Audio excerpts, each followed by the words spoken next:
faltaron 3.000 millones de pesos de este lado. ¿De qué viene eso? No viene de los impuestos a la propiedad, que han tenido un crecimiento de un 25% durante el primer semestre. No viene tanto del impuesto a la renta a las personas, que ha crecido un 8%, quizá un poquito por debajo de lo que se esperaba. Los dos que no han dado el resultado es el impuesto a los ingresos de las empresas, que ha crecido apenas un 0.6%. Y una de las razones se debe a que los anticipos que se empiezan a pagar a partir de abril son un reflejo del desempeño económico del año anterior. El año anterior fue malo, hubo una caída de ingresos, eso lo hemos advertido, y curiosamente, yo creo que ahí el fondo forzó la cifra, yo creo que no hay otra, porque ahí no es deficiente, eso no es, en abril y eso es importante, la gente que dice, no, que porque mira, una vez más los empresarios, evasores y esto, yo creo que ahí es un fenómeno mecánico que habíamos advertido hace 8 meses, cuando nadie de nosotros tres habíamos leído ese acuerdo con el fondo, porque todavía no se había confeccionado. Pero habíamos evaluado el año de ejercicio comercial del 2009 y sabíamos que las empresas habían disminuido sus beneficios y otras perdidas. Y entonces, ¿cuál es el problema? Que entonces no hay ninguna razón para que eso cambie en el segundo semestre.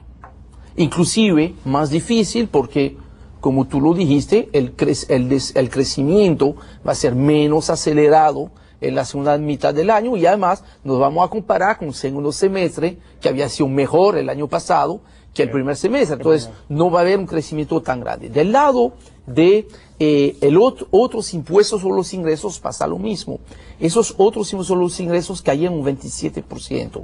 Cerca de 2.700 millones de pesos en comparación con el año pasado. O sea, que en vez de crecer, decrecieron. ¿Por qué? Porque ahí básicamente está el rubro del impuesto a los dividendos. Lo mismo. Tú vas a cobrar menos impuestos sobre los dividendos, porque hubo menos pago de dividendos este año, porque tú pagas este año los dividendos de las ganancias del año pasado. Al tener menos dividendos, menos resultados. Yo creo que esa es una situación que el Fondo Monetario Internacional sabía. No se tomó en consideración. No se tomó en consideración, y eso yo creo que hay que reconocer que eso no fue justo para la República Dominicana. ¿El fondo? Sí, ahí en este aspecto el fondo estuvo equivocado. El fondo estaba quienes muy... sí sabían eran las autoridades el fondo también, pero el fondo también lo sabía. Pero escucha. Porque mira, son especialistas, saben eso muy bien. Si ellos tal vez lo ignoraron, el gobierno no lo ignoró, y lo que pasa es que el gobierno tenía que firmar. Y firmó. ¿Cuáles son las condiciones? Yo te firmo. Pero entonces... Yo no sabía que iba a eso tener se un déficit. podía discutir con el fondo, porque es una situación razonable. No sé por qué el gobierno aceptó eso. Igual que lo del el tema de los combustibles, el subsidio. Esas son dos cosas que fueron aceptadas. No sabemos por qué, porque... Pero parece que sí, parece que como en el caso del subsidio eléctrico, ya había que firmar, y parece que las dos partes sabían perfectamente lo que estaban firmando. Yo creo que las dos partes sabían lo que estaban firmando. Entonces, eso es el caso de esos ingresos sobre impuesto de ingresos de la propiedad. Ahora, es interesante ver que en el caso del ITEVIS, básicamente todo lo que tiene que ver con los impuestos a los consumos, con excepción de los impuestos al comercio exterior, que esos últimos tengo que dejar un poquito aparte. Todo lo que es impuestos sobre mercancías y servicios, se logró cobrar 72.600 millones de pesos en el primer semestre, o sea, 10.000 millones de pesos más que en el primer semestre de este año, o sea que ahí se cumplió la meta, se creció un 16%. Eso me parece interesante. Hay una cosa interesante, menos evasión y crecimiento económico. Claro, ha habido crecimiento económico, pero más por el lado de la evasión. Correcto. Sí, yo creo que ha habido una serie de medidas, por ejemplo, las famosas impresoras fiscales. Correcto. Eso estaba contemplado ahí, y parece que ahí se logró cumplir lo que tenía especificado el acuerdo con el fondo, era que sumando ITEVIS y los otros impuestos se esperaba cobrar 72.000 millones de pesos. Se llegó a 72.600 millones de pesos, ahí se cumplió con el fondo, lo cual yo creo que puede dar ciertos argumentos para decir, mira, había metas bastante agresivas en algunos renglones donde hay que tomar medidas sobre lo que era posible hacer, mira, lo hemos logrado. Ahora, la mala sorpresa, y ahí no sé, que es un tema que no se había hablado mucho, los impuestos sobre el comercio exterior. Los impuestos sobre el comercio exterior lograron recaudar 10.919 millones de pesos, o sea, apenas 208 millones de pesos más que el año pasado. Ahí hubo un crecimiento de apenas un 2%. ¿Qué tenía contemplado el acuerdo con el fondo?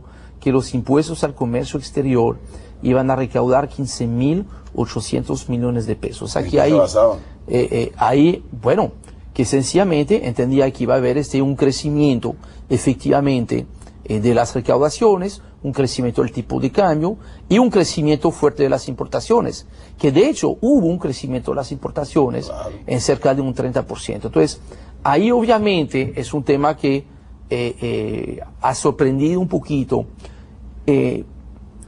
Era previsible el tema del impuesto sobre la renta, por lo que muy bien tú habías explicado.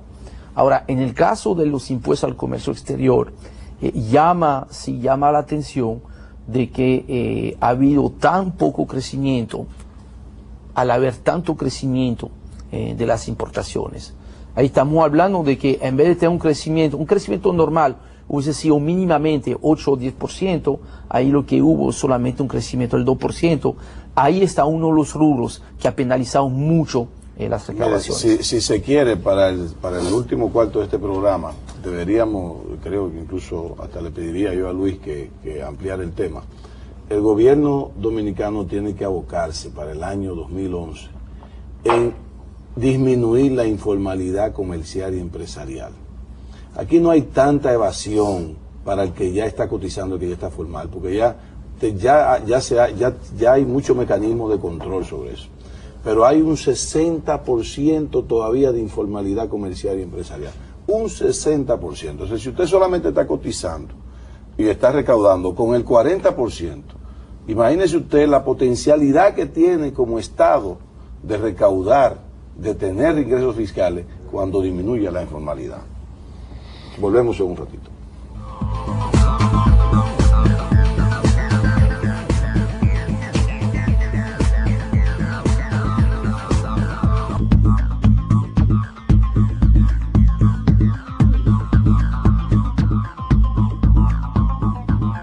Bien, amigos y amigas de Agenda Económica, vamos a la última parte de nuestro programa del día de hoy.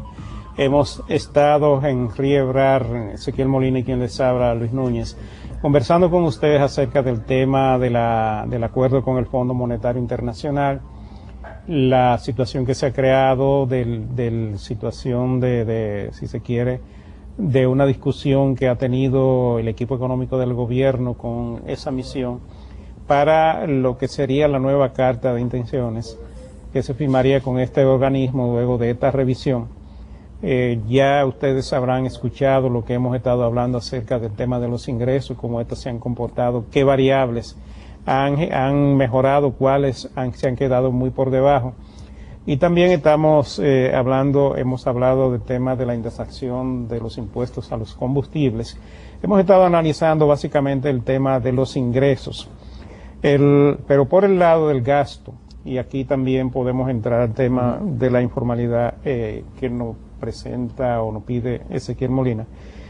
Por el lado del gasto hay una situación que también es bastante complicada, porque de acuerdo con lo que se había establecido con el Fondo Monetario Internacional, el gobierno tenía que embarcarse en una reducción de la nómina pública, de una serie de gente que estaba cobrando en el gobierno, y que se esperaba que a partir de este segundo semestre que comenzó en julio, el gobierno introduciría correcciones en este aspecto de lo que es el gasto, porque cuando tú tienes una situación deficitaria, tú tienes tres formas de enfrentarla, ya sea por el lado de los ingresos, y ya hemos hablado de los ingresos, por el lado del gasto, reduciendo el gasto, aumentando los ingresos, reduciendo el gasto, y una tercera vía es la parte del financiamiento.